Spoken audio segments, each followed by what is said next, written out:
Hey everyone, Mark Stockley here.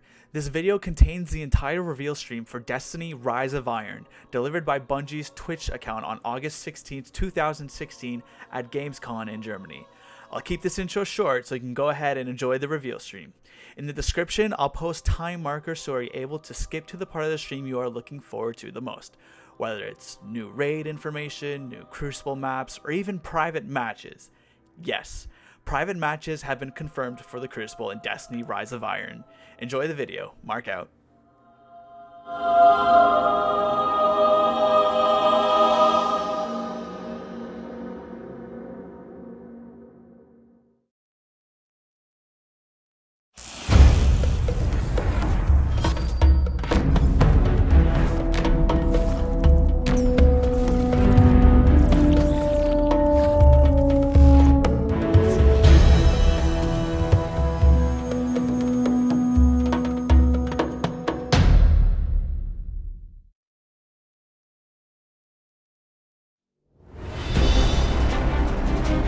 Rise of Iron has everything you'd expect from a new Destiny expansion. We got a whole new suite of brand new weapons. We got multiplayer with 3 new maps, got a new mode called Supremacy, got private matchmaking. We needed a raid. I don't think we could have shipped Rise of Iron without a brand new raid. Tons of new armor, tons of new gear. There's a story campaign with characters and cinematics. New public events, new patrols, and new secrets to uncover.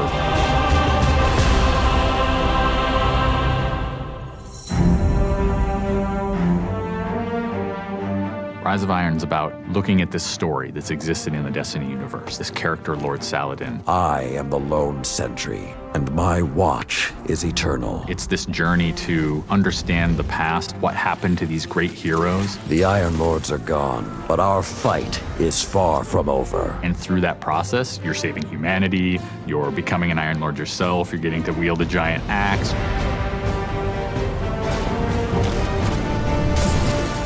The idea of playing through a blizzard is something that we've never tried, and you're going to see that in Fellwinter Peak. Fellwinter Peak is very interesting because we've never had the player fighting through a social space before. When you walk in there for the first time and the fire's lit and it's just casting glow up onto these 8 heroes, you've been holding their weapons for 2 years. When we can take those elements of Destiny and put them all together into one coherent moment, I think is awesome.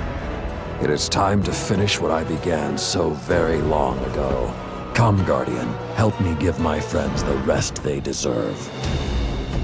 This is the Guardian's journey with Saladin. He's sending you out into kind of a land that's been forgotten in the Cosmodrome. You're going into Earth, but it's changed, it's actually expanded.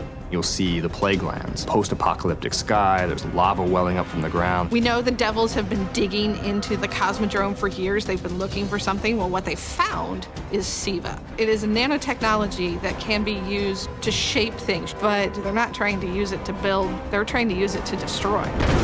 They've started mutating their bodies, turning themselves into giant monsters, transforming the landscape, even of the Cosmodrome, into this horrible, burning fortress world. Hell's loose in old Russia. Every second we stand here, Siva's influence spreads and the Devil Splicers grow more powerful. Keep fighting, Guardian.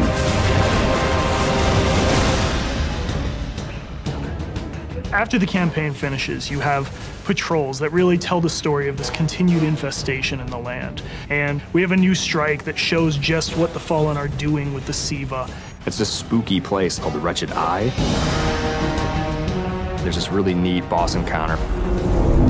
A fallen captain has plucked an eye out of an ogre, affixed it to his weapon, and he's using that to sort of tase you out of your rat hole while this blind ogre just walks around trying to crush you.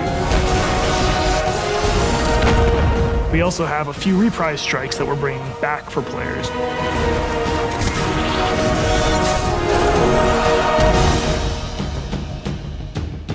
We very consciously set out to create a journey.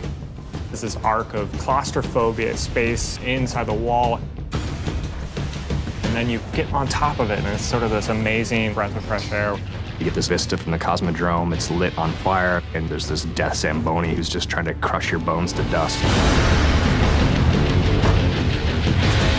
This giant machine with a ball arm, spikes on it. What does it mean in a raid when you got to run? I actually want that tension to exist. There's something really emotionally powerful about going on a journey, reaching to the top of the mountain, and then crashing back down, confined once again. I think players had a lot of fun when they played Court of Oryx on the Dreadnought, and so we wanted to create a similar type of experience in the Plaguelands, give it this different theme. You ready for this? Almost Thunderdome, Mad Max kind of feel, where you jump into the ring and the walls get closed off and then it's just fallen start pouring out. Here they come. And you get a giant flaming axe and you just start beating the crap out of guys.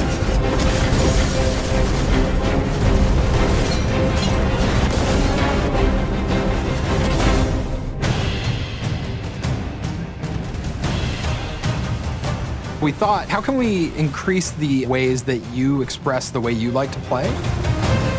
And what we came up with was putting different talents on the artifacts. The artifacts are these relics of the fallen Iron Lords. So you'll quest to earn one of those, and then your last step of that is taking that artifact to the statue of the fallen Iron Lord, fully empowering that for you to use as a player.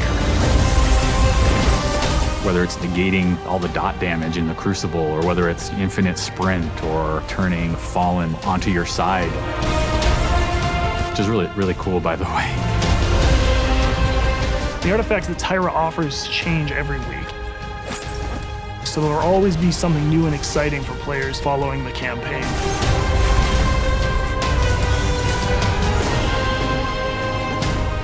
When you put snow, everyone thinks of pelts and cloaks and hoods. Wouldn't be a knight's tale without a knight's armor.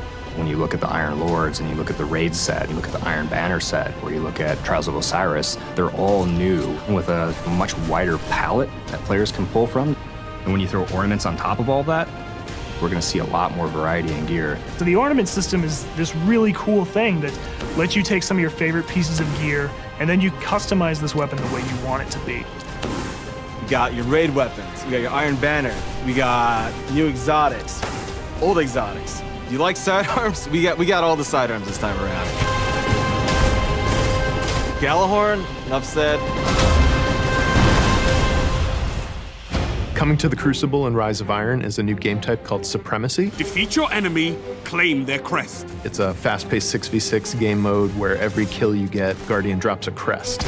Picking up the crest gives you points. Their glory goes to you, Guardian.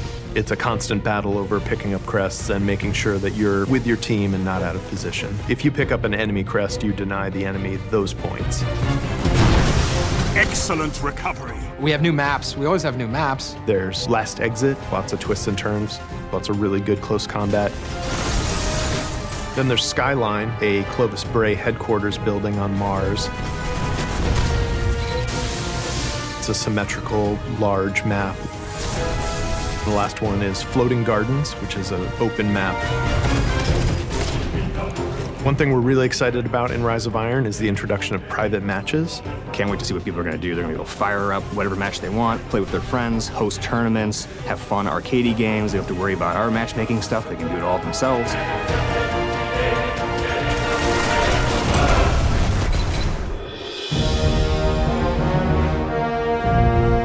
Sometimes when I play and I have headphones on and I'm in that world, I get little chills because it's not just the effects and the amazing graphics, it's the audio that helps reinforce the journey that you're going through.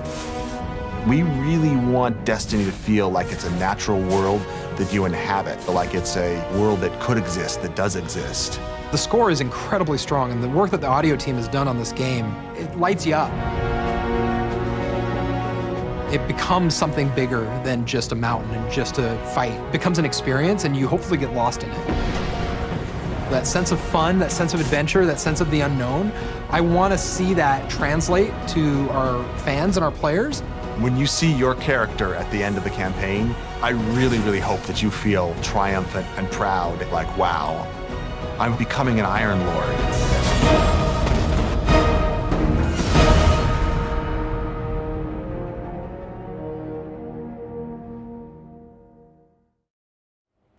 Greetings, Guardians. Welcome to the show, and welcome to our own little corner of Gamescom.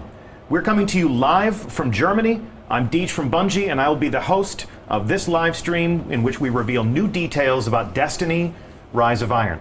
Or, as they say around these parts, Das Erwachen der Eisernen Lords. I'll get my score from Fuzzle after the show as to whether I pronounced that properly or not. So I hope you enjoyed the new Vidoc. Lots of details for any player of Destiny. Strikes, raids, a new story, rituals, and of course Crucible. Yes. Private matches. Yes, private matches. So we're going to play that Vidoc again at the end of the show. I know you want to see it again. I pick a new detail out of it every single time I watch it. Huge shout out to Jim McQuillan and the entire Fish Tank team at Bungie for putting together the perfect opening for our multimedia festivities here. So we're going to play that again at the end of the show. We're going to upload it to YouTube so that you can watch it, screenshot it, watch it again. But don't scurry off to do that just yet. Please sit tight with us right here on stream because we've got a lot more to share with you about Destiny Rise of Iron, including private matches. Private matches. I'll say to you what I said to Christopher Barrett and Scott Taylor at the original reveal. On behalf of a grateful Guardian nation, I thank you. Welcome, I Bees. thank you. You're welcome. This will change everything. So I have on the hot seat this time Lars Bakken and Steve Cotton. If you've watched our streams in the past, you know these guys. I work at Bungie because of the action these guys created, multiplayer action in former Bungie games. I've been jumping through your hoops for almost a decade now. So let's introduce you to the people in our audience who may not have gotten acquainted with you previously. Lars, talk to them about what you do at Bungie. Sure. I'm a design lead on the Crucible, and so that means all up everything there. So maps, modes, events like Trials of Osiris, Iron Banner, and also inclusive of all the new stuff, the new maps we have in Rise of Iron, Supremacy, and of course, private matches. Private matches. Yes. And Steve Cotton. How you doing, Deej? Back from the reveal stream where we showed the world the Galar weeks Wing. ago. Yeah, exactly. It seems like just yesterday.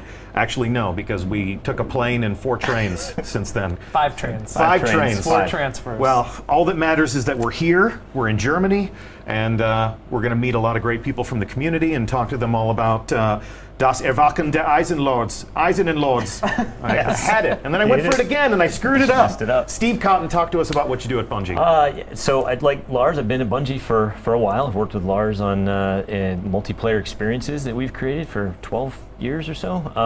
But on Rise of Iron, I was the world design lead. Got to work with the level designers and the artists, the mission designers on crafting the worlds that you get to play in and that support the activities that we're offering in Rise of Iron. Interesting. It's an all-encompassing role. I mean, you're not only building the world that we explore in Rise of Iron, you're also working with the teams that are filling it up with action and telling the different stories. I probably should have said that. Right. Yeah, that's exactly. Yeah, I'm here to layer in all all about that the content. action. It's all about the, well, you know, it's all about the action. It's about the places you go, the beautiful things that you see, and the nasty The things team's there. amazing, so it's easy. Cool. All right. As we saw in the Vidoc, Destiny Rise of Iron will have many different aspects to entertain just about any sort of Guardian. No matter what you love about Destiny the most, Rise of Iron gives you some more of that stuff. For the rest of this live reveal, we're going to be talking about the Crucible. Yep. So give me the all up on September 20th in Rise of Iron. What am I going to see that's new in the Crucible? Sure. So we're going to have 3 new maps for everyone and 1 additional Sony exclusive map. Okay. We're going to have a brand new mode, Supremacy, which has a couple of variants. And then we're also going to have private matches. Private matches. Now we're going to be using private matches today as part of this live stream to show you how Supremacy plays out. Before we go into that, let's pretend that it's the first Iron Banner. Okay. The game mode will be. It'll be featured in the first Iron Banner. That's something we're pretty excited to do when we first talking about what happens when the first Iron Banner comes along in Rise of Iron, and felt like it was a great Supremacy, great definitely. way to launch it. Okay, so it's the first Iron Banner. You and I are in a fire team. Yep. I haven't been paying attention. I'll cast my role. You know, I'll cast myself in the role of somebody who hasn't been paying attention. Our ships are going down to the destination, and I say, "Hey, how do I play Supremacy?" What would you say to me? You're on the wrong fire team. No, come on. All right, I'm going to cast you in the role of the helpful person from our community that actually helps people play the game. We'll help you. I can do that. Yeah. What would you say? So Derek just talked about it on the stream, but if you take the base of Clash, which is our team deathmatch, add an objective on top of that. So every time a Guardian dies, they drop a crest, and the only way to score points is to grab that crest. Okay. And what are the crests? I mean, what's the meaning in the world of Destiny?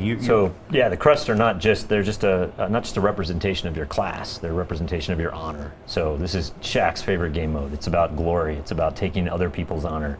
And you can defend your honor by taking your own crest back before the enemy can get it. So now you said it's not just about your class. So when I look at someone's crest, I can tell if they're Hunter, Titan, or Warlock. Yeah, and I know you're gonna have a special time. Yeah, I'm gonna relish picking up those. Apologies in advance, hunters. I'm gonna relish picking up those hunter crests because y'all have it coming with your golden guns hunters. And your blade dancing and your Cosmo knows what I'm talking about.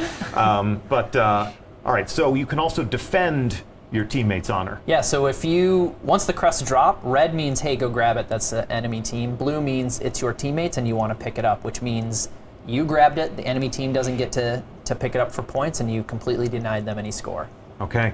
Let's see how all this plays out. We have assembled in the room next door. I can see them right through this glass door right here. We have a delegation from the international community. There they are. And we have 2 teams assembled to fight for glory and honor. We have Alpha Team. And in first chair, as their team captain, we have Bungie's own Brandon Bjarnason. How you doing, Brandon? We have Lean from Zombie Factory. We have Story Machine. How you doing? We have Activision Tackle Dummy #1. We have Corey Watson, also from Bungie. And we have Activision Tackle Dummy #2. Now, moving over to the other side of the wall, we have Bravo Team. In the first chair, Team Captain Dave Petty from Bungie will lead them to glory if they are so able. We have Fuzzle from Destiny Reddit. We have Malika, right here from Twitch.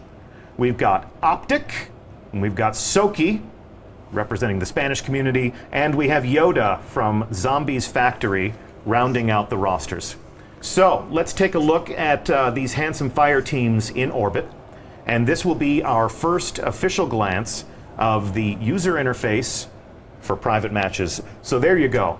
First thing I need to call out, as an old crusty dyed-in-the-wool Bungie clan overlord. In the upper left-hand corner of the interface, blinded by the sun, we have your clan affiliation. Now, we're playing in the development environment, so clans were not available to us. But you, as a player of Destiny, when you host your own private match, we're putting the name of your clan on the side of your clubhouse. Yeah, this was really cool for us. It's a way to make clans feel more integrated into Destiny.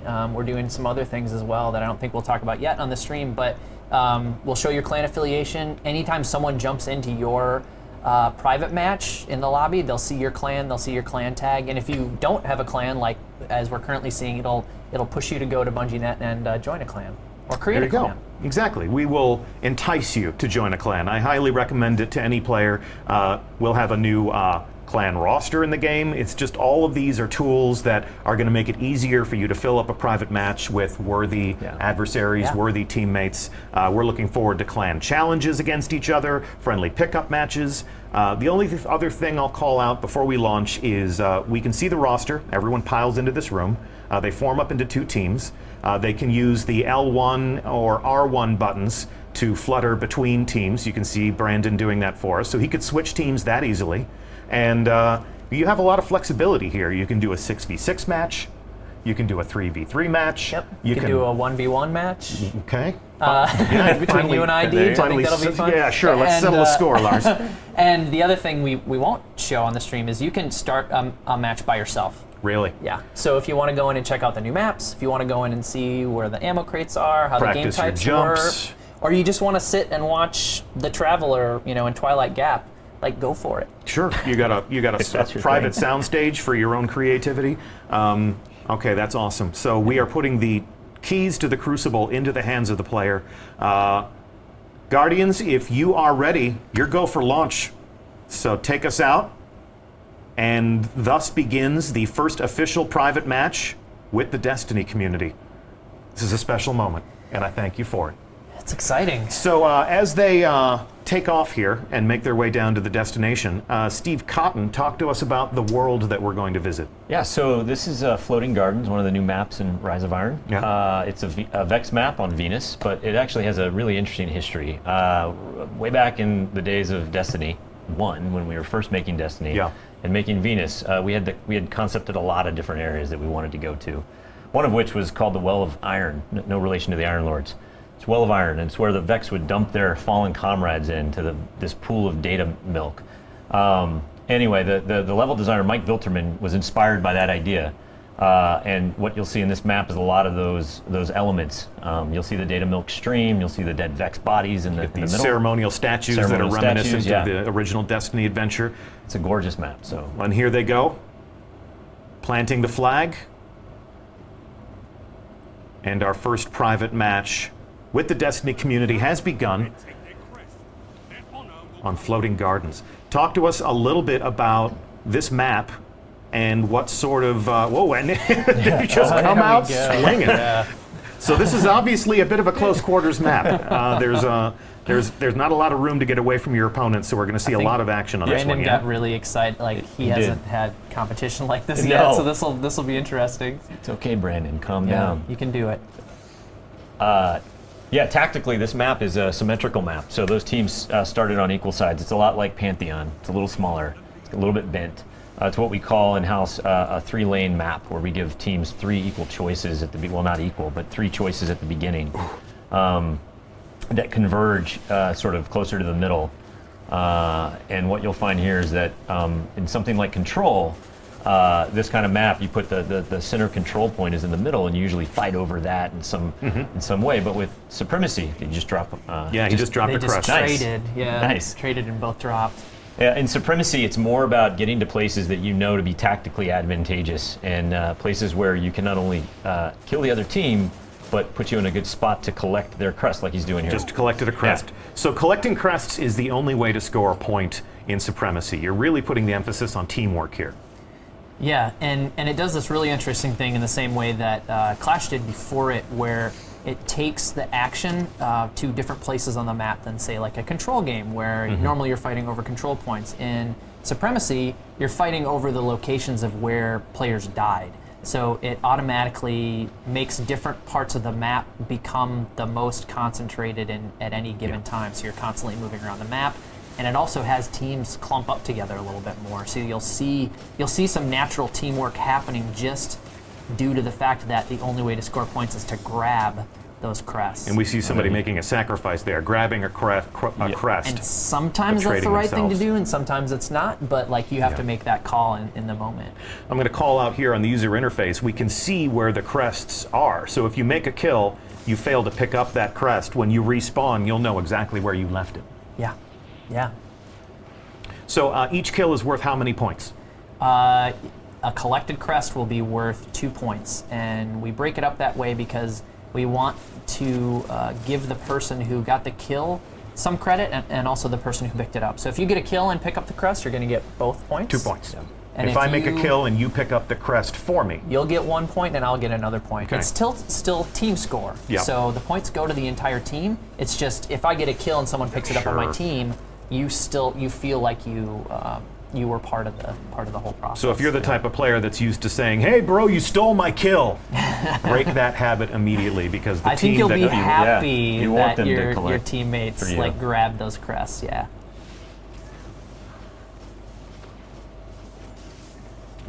Boom. There we go. So like a nice close quarters kill is nice, because if you use a shotgun or if you use something like Fist of Havoc, your downed crest is going to be right in front of you. Snipers are going to have a harder time with this. They're definitely going to need to collaborate with their teammates to do that collection work. Yeah, you can't just sit on one side of the map or down a lane, snipe away, and then expect to be super effective. If you don't have someone that is collecting those crests on your team, then you're effectively just wasting sniper bullets.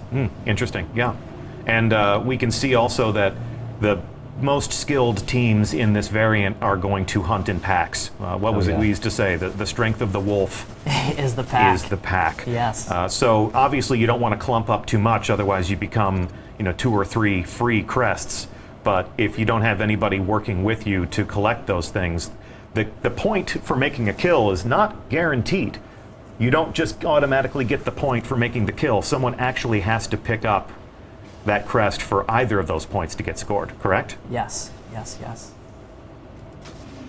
And there we go. Gallarhorn. Wolfpack rounds ride again. Woo. Boom, Oh, boom. that was close quarters. That was dangerous. And the Stormcaller And has something to say Stormtranced. about all of that. Yeah, the guys in my clan call that the Storm Chaser, because as soon as you hear that, it's like, run, run, run, run, run, and that's what he does. He chases you. He or she, of course. So this is a smaller map. It's a symmetrical map. A lot of shotguns on this map, a lot of close quarters fighting on this map. What else do you hope will happen as you design a space like this? What's the full governing philosophy behind the 3 lanes of traffic? Well, you hope that the 3 lanes have like different experiences down each of them, right? So when you're making a choice, you kind of know what type of fight you want to get into.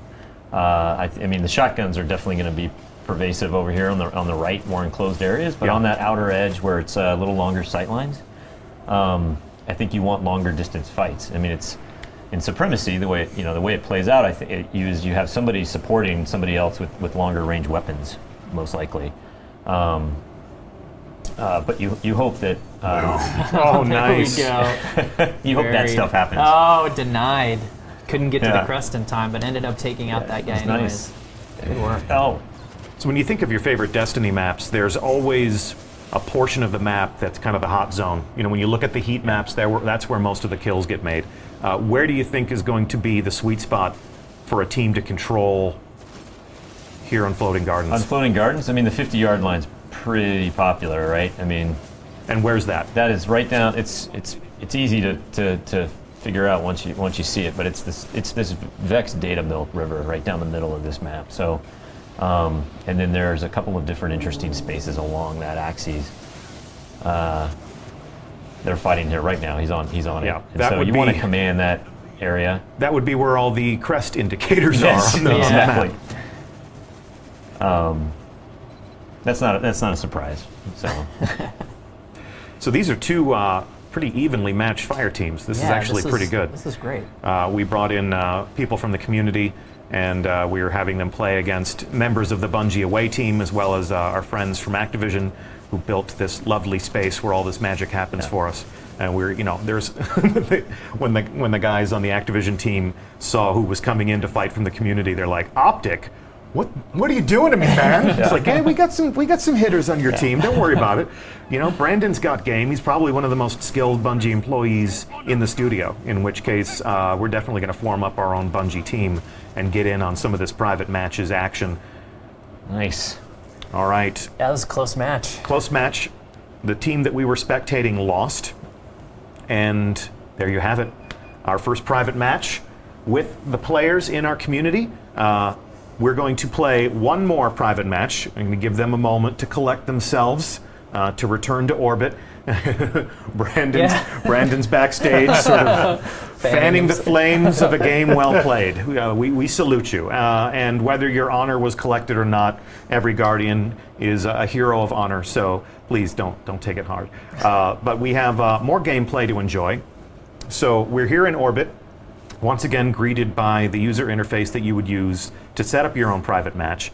So Brandon, if you could, let's take them through the game options. We're going to continue to play Supremacy, but if we take a look at the game types, we have 3 pages of game types here. You're essentially giving them access to every single combat scenario that you've shipped with Destiny. Yeah, we tried to be. It was important for us to bring those modes in, especially the modes that maybe were just weekly rotators in the past, some Inferno modes. So if it's not up for you that week, there's still the possibility that you can play. Mayhem is always popular. Mayhem as well. Like people are always asking for a Mayhem Iron Banner, and I say, oh God, the horrors! I do not want to read those tweets, but they could recreate that for themselves. They could. Yes, absolutely. Okay.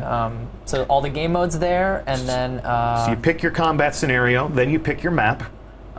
We've shipped a lot of Destiny maps across all the different expansions. Around 30. Dark maps Below, House of Wolves, Taken King, now Rise of Iron. So they're all in here, so we can page through. Almost 30 maps, up to 30 maps. You're going to see maps in here you haven't seen for a while. Including Skyline, which is a map they've never seen. Yeah, it's a map they've never seen. I was going to say, Deej. Right, so including never that seen one. that. For the sake of illustration purposes, go ahead and pick First Light. Now watch what happens to the interface. As you can see, we added a couple of options there. Some maps are outside, so we can play with time of day. Some maps are big enough to accommodate vehicles. Right. So talk to me about time of day. I mean, is that just a style choice, or does that actually impact gameplay? It can change gameplay. Yeah. It can change tactically how you play, and you know, in Destiny we do have time of day as an option in the maps, and normally in matchmaking it's just a randomized choice. Yeah. So sometimes you'll get a map at night, sometimes you'll get it midday, sometimes you'll get it in morning. Yeah. And it was a cool option to give players because it does feel different. Rusted Lands feels different when you're playing at night. Yeah.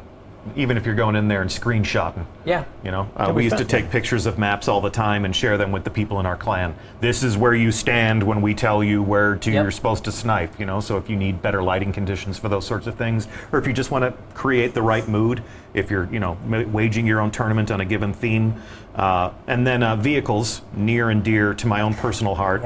You know, we've talked about the fact that Sparrow Racing League is coming back. It's some of the best fun I've had playing Destiny, and I am really looking forward to seeing who in the community uses this vehicle setting creatively. I've heard tell that there's been a little bit of fun in the playtest labs. Well, we had a take-home test a couple weeks ago, and someone's like, hey, why don't we play 6v6 elimination on Bastion at night with vehicles, and we did, and it was awesome. I mean, it was so crazy, but it was super fun, and so that was just a glimpse of what we think the community will be, you know, toying around with. Well, and with their creativity, Destiny can be things that it never was previously. So we're certainly looking forward to that. So Brandon, take us back up the menu chain there a little bit.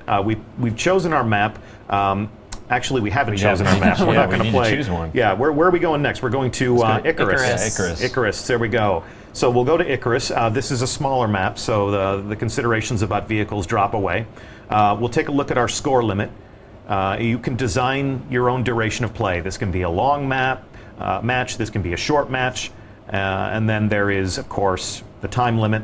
Brandon's pretty optimistic with the score. I know. Yeah. So for our purposes, we wanted these to be 7-minute matches. Yeah. That way we guarantee that the match ends in a timely fashion, but we didn't want it to end sooner, so we pushed out the kill count way out. So that's our logic in creating this private match. Perhaps you'll make different decisions as you start to set up your own private matches.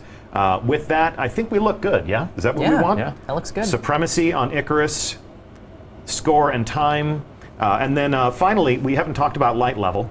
If you're playing with a friend of yours and you're both max light and you want a 1v1 and you want to, you know, you got something to prove, you want to settle some scores, go ahead and turn your light on. That makes this like Trials of Osiris or Iron Banner, where your light score plays a factor in the combat.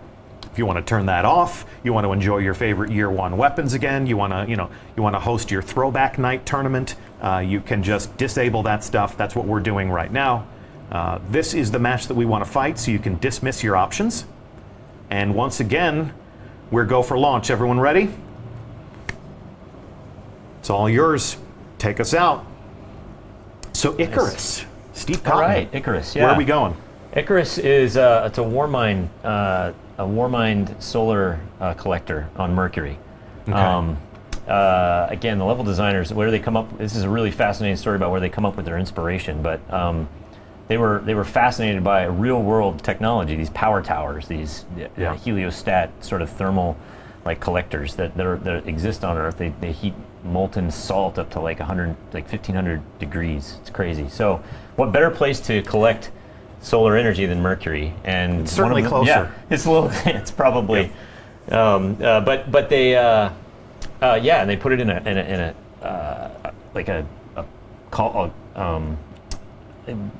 pit, basically, and put all the arrays of mirrors around that pointed at this thing. It's glorious. Right, it looks amazing. Now, this is the first human installation that we've seen on Mercury. When I think about the Lighthouse, or when I think about some of the different Crucible maps that you've set there, it's usually Vex in nature, but this is, Warmind similar to Rasputin. That Golden Age tech is coming more into play here. So, let the games begin. Yeah.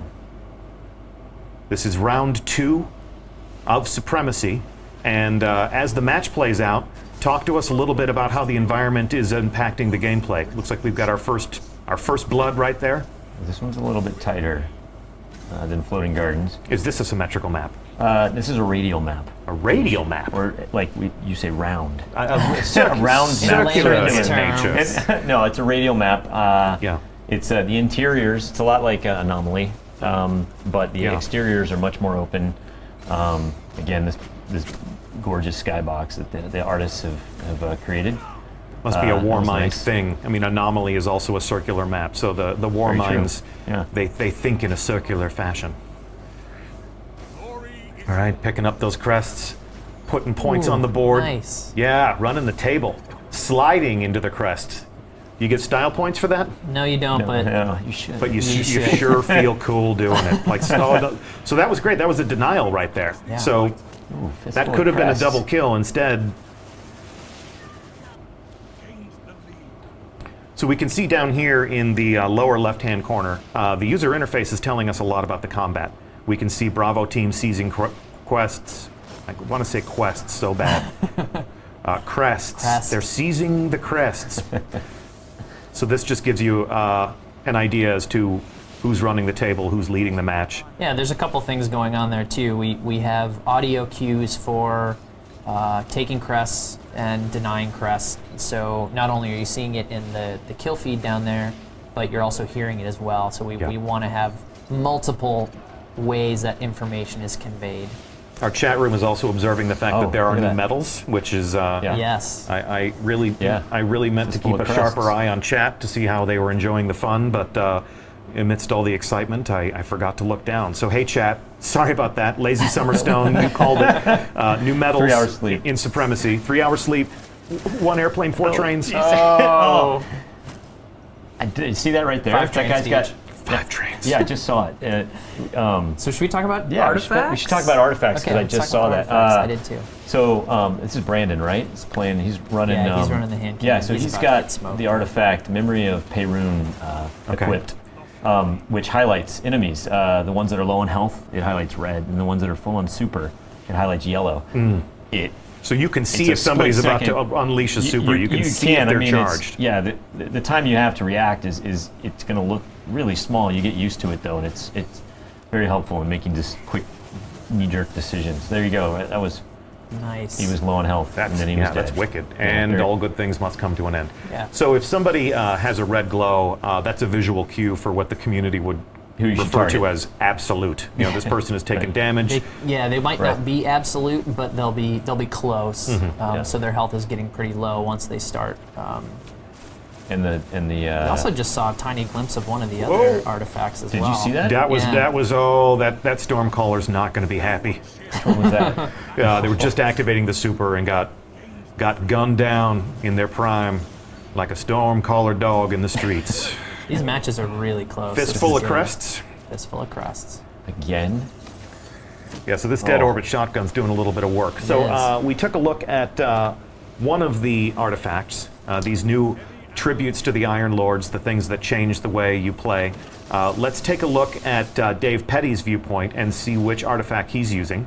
Right, so he's got Memory of Galeon, so which enhances your tracker. Basically gives you third eye on your primary, so it stays up all the time, and also gives you more granularity in the pie wedges, so you have more accuracy. Okay, so give you extra information too, like ammo location. And you can see all the ammo and the objectives show up. And we'll wait for him to aim down sights, and there you go. The radar stays. That'll be awfully handy. Now there is one artifact where where you can take control of another enemy's mind. Do we enable that in the Crucible? Can I take control of the brain of somebody who's elsewhere on the internet and ask them to go out and buy me snacks and stuff? Just AI. All right. Well, I want you guys to keep working on that technology. We saw something briefly though, like a few seconds ago before you started asking about that, where the crests actually have physical properties in the world. Look at there. Look at there. Rolling downstairs. That was like on cue. Wow. They're so cooperative. when they get killed, they move around. You can fire a rocket near it, a grenade. Like you'll see it move downstairs, ramps, and it's not a lot. It's pretty light, and we worked on it for a long time to make sure it didn't affect it so much as to be annoying. But it's there, and it adds an extra layer of interest to the game. Yeah, it really does. So Lars, Stormborn52 just tuned into the stream, and he wants to know if Rise of Iron has private matches. Do you have an official comment on that? Look at your screen. Stormborn, I'm happy to say that yes. Private match is confirmed. We're actually playing one right now.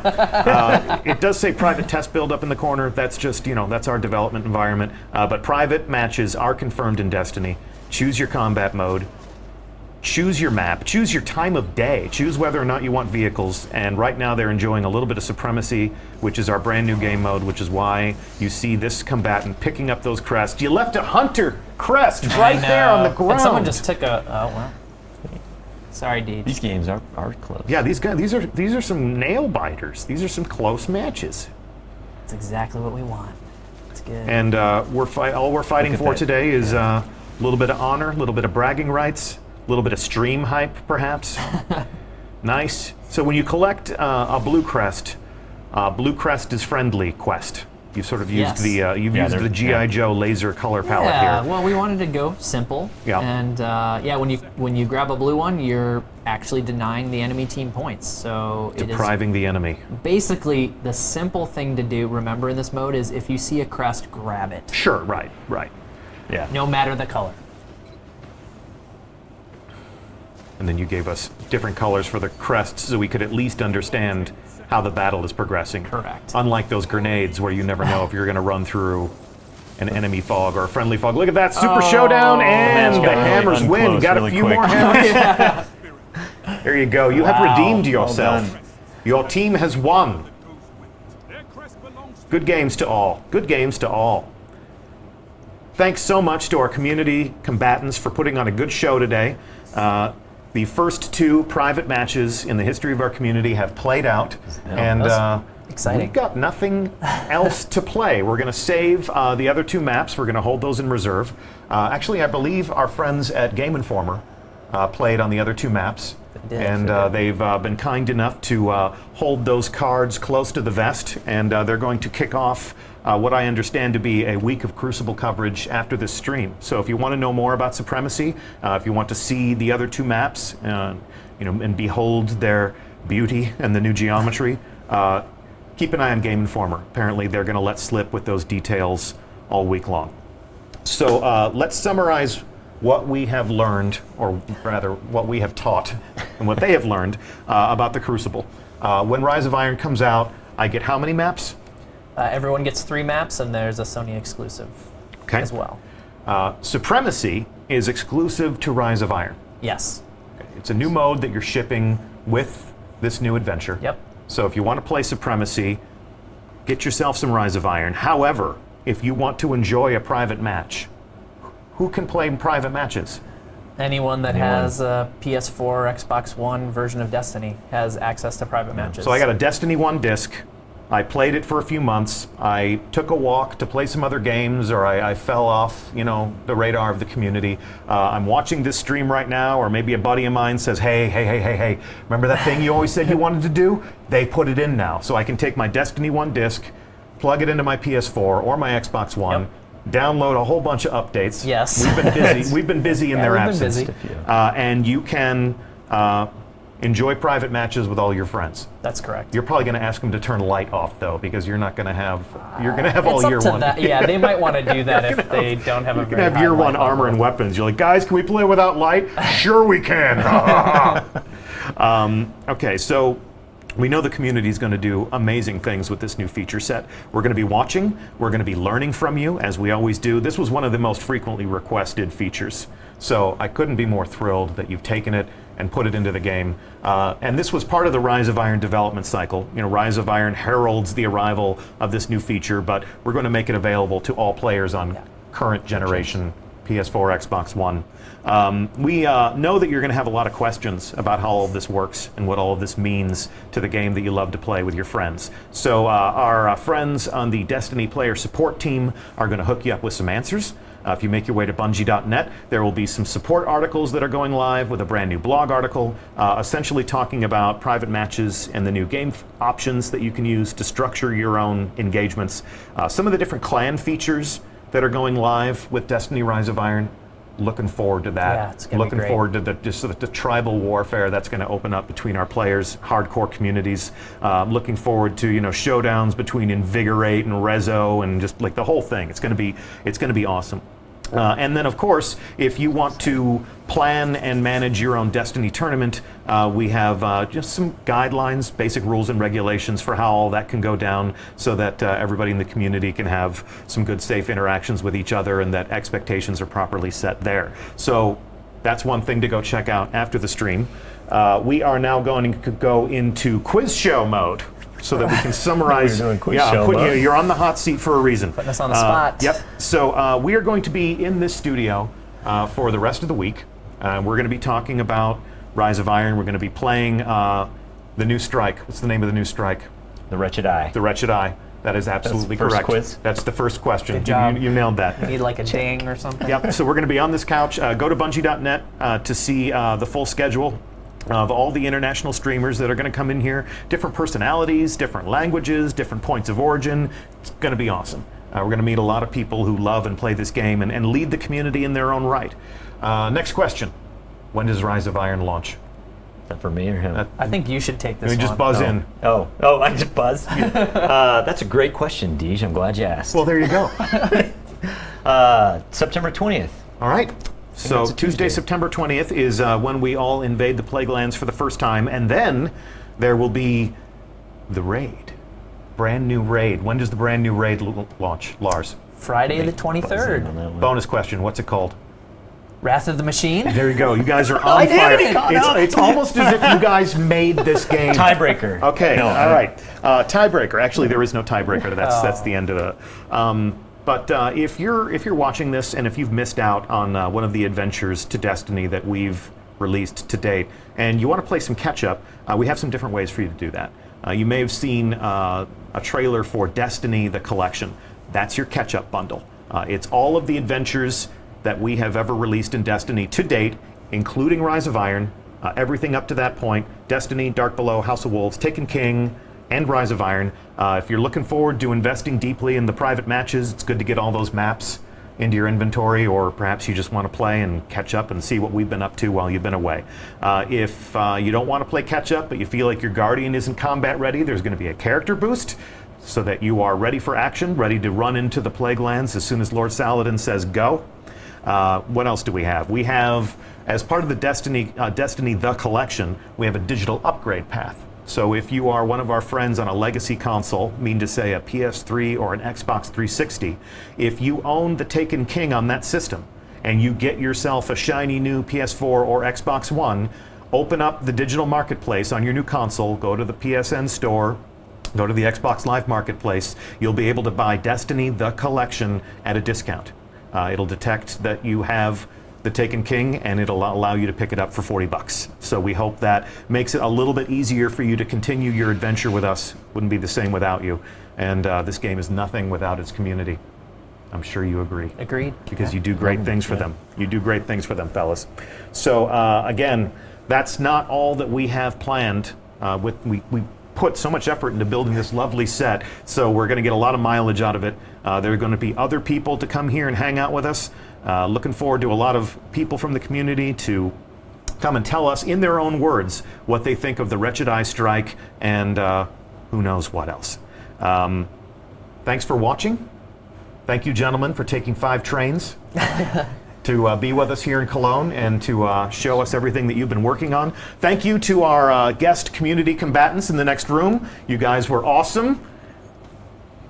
And we thank you for watching. I already said that, but I'll say it again. So this is the end of our stream. It's time to fan out onto the internet and get yourself some more details. You can watch that Vidoc on YouTube. We're about to play it for you again right here.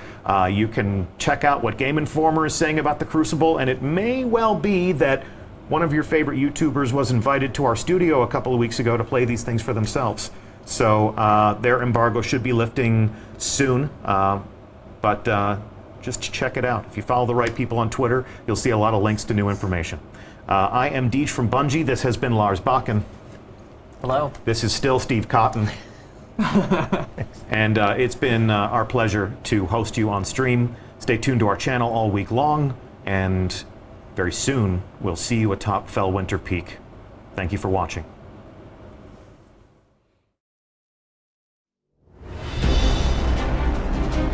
Rise of Iron has everything you'd expect from a new Destiny expansion. We got a whole new suite of brand new weapons. We have multiplayer with 3 new maps, got a new mode called Supremacy, got private matchmaking. We needed a raid. I don't think we could have shipped Rise of Iron without a brand new raid. Tons of new armor, tons of new gear. There's a story campaign with characters and cinematics. New public events, new patrols, and new secrets to uncover.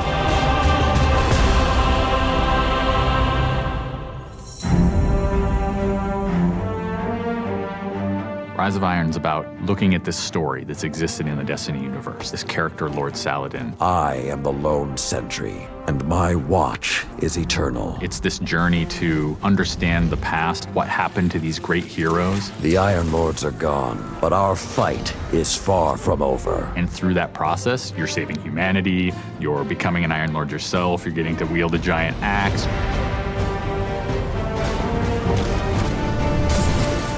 The idea of playing through a blizzard is something that we've never tried, and you're going to see that in Fellwinter Peak. Fellwinter Peak is very interesting because we've never had the player fighting through a social space before. When you walk in there for the first time and the fire's lit and it's just casting glow up onto these 8 heroes, you've been holding their weapons for 2 years. When we can take those elements of Destiny and put them all together into one coherent moment, I think is awesome.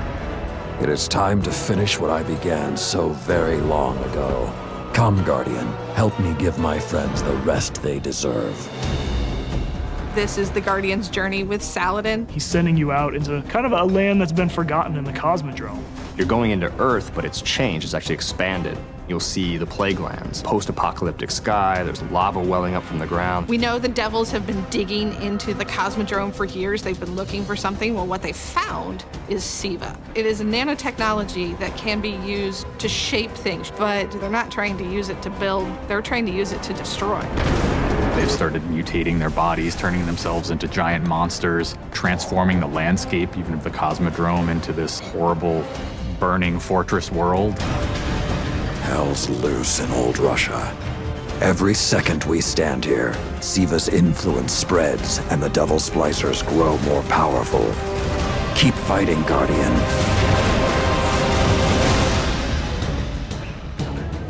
After the campaign finishes, you have patrols that really tell the story of this continued infestation in the land. And we have a new strike that shows just what the Fallen are doing with the Siva. It's this spooky place called the Wretched Eye. There's this really neat boss encounter. A fallen captain has plucked an eye out of an ogre, affixed it to his weapon, and he's using that to sort of tase you out of your rat hole while this blind ogre just walks around trying to crush you. We also have a few reprise strikes that we're bringing back for players.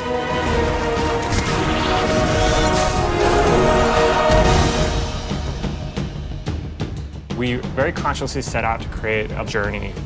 This is arc of claustrophobia, space inside the wall. And then you get on top of it, and it's sort of this amazing breath of fresh air. You get this vista from the Cosmodrome, it's lit on fire, and there's this death Zamboni who's just trying to crush your bones to dust. This giant machine with a ball arm, spikes on it. What does it mean in a raid when you got to run? I actually want that tension to exist. There's something really emotionally powerful about going on a journey, reaching to the top of the mountain and then crashing back down, confined once again. I think players had a lot of fun when they played Court of Oryx on the Dreadnought, and so we wanted to create a similar type of experience in the Plaguelands, give it this different theme. You ready for this? Almost Thunderdome, Mad Max kind of feel, where you jump into the ring and the walls get closed off and then it's just fallen start pouring out. Here they come. And you get a giant flaming axe and you just start beating the crap out of guys.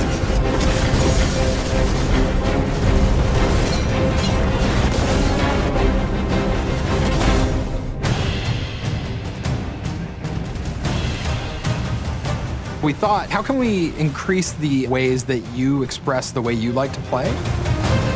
And what we came up with was putting different talents on the artifacts. The artifacts are these relics of the fallen Iron Lords. So you'll quest to earn one of those, and then your last step of that is taking that artifact to the statue of the fallen Iron Lord, fully empowering that for you to use as a player. Whether it's negating all the dot damage in the Crucible, or whether it's infinite sprint, or turning Fallen onto your side. Which is really, really cool, by the way. The artifacts that Tyra offers change every week. So there will always be something new and exciting for players following the campaign.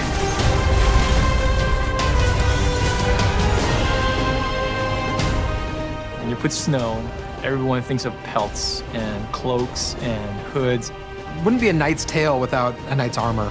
When you look at the Iron Lords and you look at the Raid set, you look at the Iron Banner set, or you look at Trials of Osiris, they're all new with a much wider palette that players can pull from. And when you throw ornaments on top of all that, we're going to see a lot more variety in gear. So the ornament system is this really cool thing that lets you take some of your favorite pieces of gear and then you customize this weapon the way you want it to be. You got your raid weapons, we got your Iron Banner, we got new exotics, old exotics. Do you like sidearms? We got all the sidearms this time around. Gallahorn, enough said. Coming to the Crucible and Rise of Iron is a new game type called Supremacy. Defeat your enemy, claim their crest. It's a fast-paced 6v6 game mode where every kill you get, Guardian drops a crest. Picking up the crest gives you points. Their glory goes to you, Guardian. It's a constant battle over picking up crests and making sure that you're with your team and not out of position. If you pick up an enemy crest, you deny the enemy those points. Excellent recovery. We have new maps. We always have new maps. There's Last Exit, lots of twists and turns, lots of really good close combat. Then there's Skyline, a Clovis Bray headquarters building on Mars. It's a symmetrical, large map. The last one is Floating Gardens, which is an open map. One thing we're really excited about in Rise of Iron is the introduction of private matches. Can't wait to see what people are going to do. They're going to go fire up whatever match they want, play with their friends, host tournaments, have fun arcadey games. They don't have to worry about our matchmaking stuff. They can do it all themselves.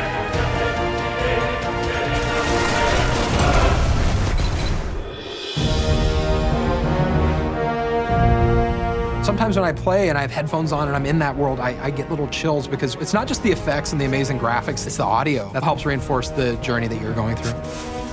We really want Destiny to feel like it's a natural world that you inhabit, like it's a world that could exist, that does exist. The score is incredibly strong, and the work that the audio team has done on this game, it lights you up. It becomes something bigger than just a mountain and just a fight. It becomes an experience, and you hopefully get lost in it. That sense of fun, that sense of adventure, that sense of the unknown, I want to see that translate to our fans and our players.